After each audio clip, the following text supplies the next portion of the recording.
So this story dropped yesterday, and man, I couldn't believe it when I saw it. Disney Lucasfilm settled a lawsuit from Gina Carano over Mandalorian firing. So Disney has officially gone from "you're abhorrent and unacceptable" to "we've always respected you and can't wait to work with you again." Somewhere in Burbank, an executive just sprained their neck doing the fastest 180 in corporate history.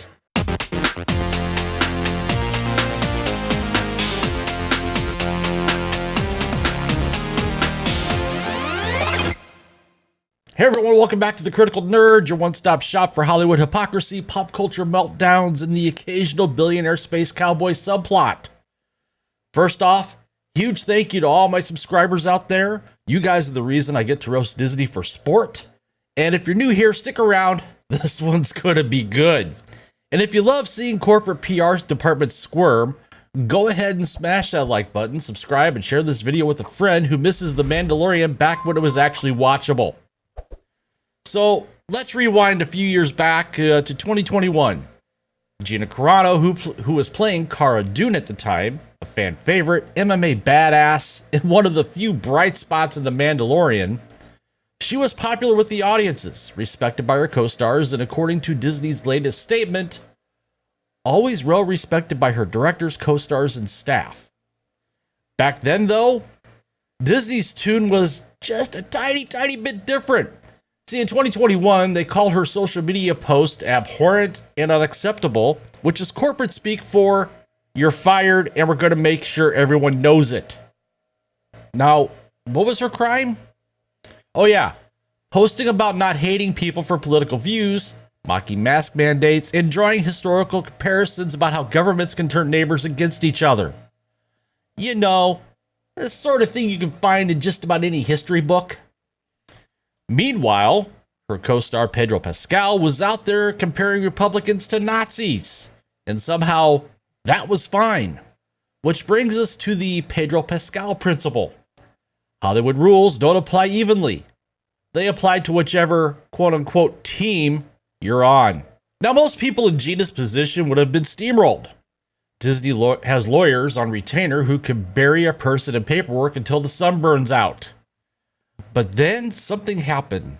Enter Elon Musk, stage left, wielding a checkbook like Thor's hammer. He promised to cover legal bills for anyone fired over posts on his platform, X. Gina's posts technically were on Instagram, but when you've got more money than some countries, fine print's optional.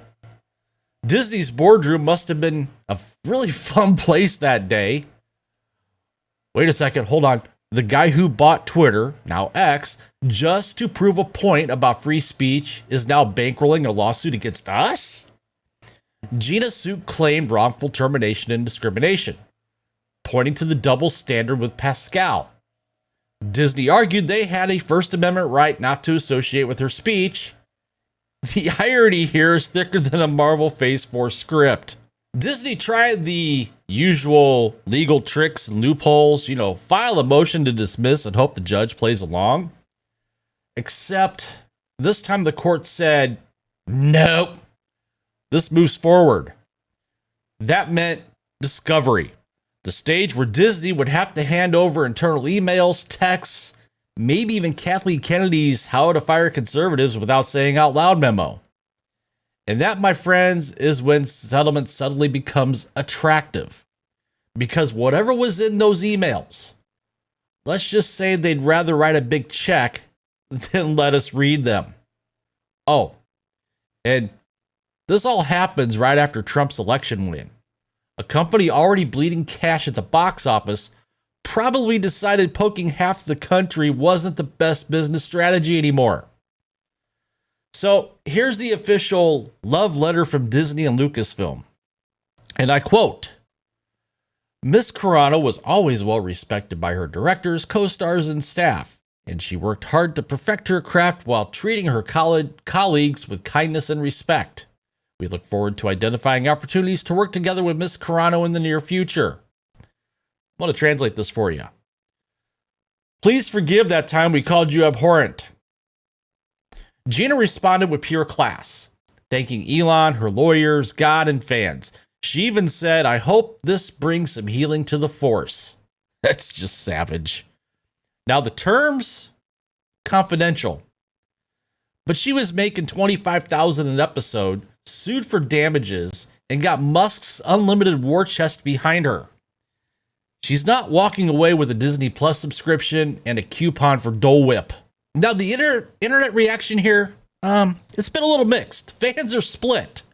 There's one camp, which is I'll call it the total victory camp. Disney caved, paid up, and gave her a PR rehab in writing. Some even think Cara Dune might return, maybe even in the Rangers of the New Republic. Now, the second camp, they believe that we were robbed. No trial, no discovery, no public airing of dirty laundry. Disney gets to keep the skeletons in the closet. I mean, my opinion, they're both right. Gina gets vindication and money. Disney avoids years of Elon-fueled chaos. Everyone got what they wanted, except those of us who wanted to read Kathleen Kennedy's emails. So what does this all mean in the grand scheme of things? This isn't Disney's growing a conscience, is it? No, it's business. The wind shifted. The get woke, go broke jokes stopped being funny. And they realized alienating half your audience isn't smart when your movies are tanking. Hollywood is already walking back some of its loudest activist stances.